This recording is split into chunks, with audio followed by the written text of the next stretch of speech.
Hey, what's up guys? In today's video, I will be showcasing you how to turn off or on the sleep mode on your iPhone 17 or the iPhone 17 Pro Max devices.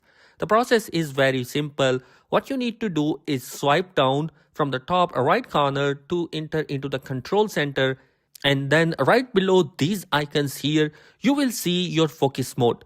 So you want to tap on that. So in order to turn on the sleep mode, just tap on it and it's going to be white like that. And the sleep mode will be turned on. As you can see, a bed icon is going to be available on the notification bar, and that basically means the sleep mode is turned on. Now, in order to turn off the sleep mode, you just need to enter into the control center. Just swipe down from the top right corner and press on the focus mode, and it's going to be white like that. Just tap on that again and it's going to be turned off. So basically, this is how you can turn on or off the sleep mode on your iPhone. I hope this video will be helpful for you. Thanks for watching. Be sure to subscribe. Peace.